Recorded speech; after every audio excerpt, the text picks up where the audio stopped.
Monsieur Payet, bonjour, vous êtes conseiller politique de Nicolas Sarkozy, président de la République française.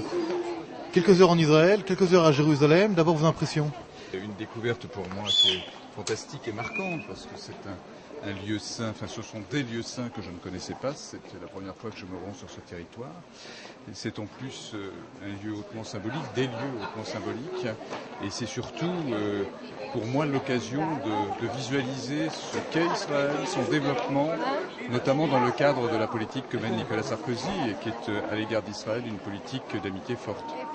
En Israël, monsieur le conseiller, nous sommes extrêmement touchés par le changement important, je dirais pas révolutionnaire, dont fait preuve la France face à Israël, face au Moyen-Orient, avec un président, Nicolas Sarkozy, qui change radicalement les cartes.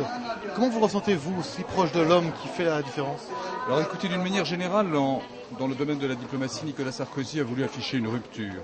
Et pour Israël, c'est évidemment la rupture que vous indiquiez. Et cette rupture correspond au tempérament de Nicolas Sarkozy, à l'amitié et à l'estime qu'il porte à ce peuple israélien, dont il se sent par certains aspects de sa vie personnelle proche.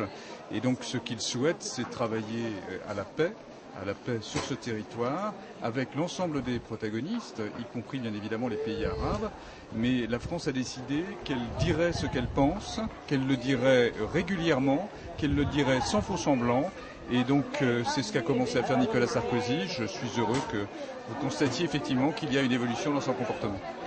Pour conclure, monsieur le conseiller Payet, Ehud Olmert, quelques jours à Paris, visite importante au niveau des Israéliens et l'Europe.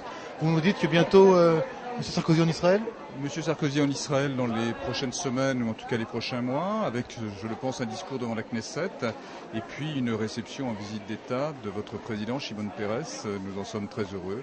Donc tout cela montre bien qu'il y a des relations nourries, des relations qui sont étroites entre nos deux pays, et si tout peut faire progresser la paix et marcher dans le sens que nous souhaitons, eh bien, pour le Moyen-Orient, je crois que ce sera gagnant sur tous les tableaux. Je suis à quelques minutes à peine au mur de lamentation, le Kotel. Les gens mettent des petits mots entre les pierres. Est-ce que, monsieur le Président de la République, vous a demandé de mettre un petit mot dans les pierres?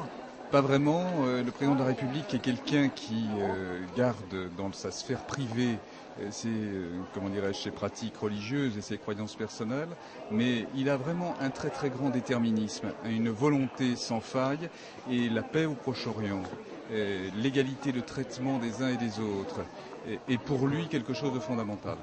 Donc je pense qu'il œuvrera en matière de diplomatie, comme il a déjà commencé à le faire, en mettant toute son énergie pour essayer de vous aider à résoudre les difficultés du moment. Merci beaucoup.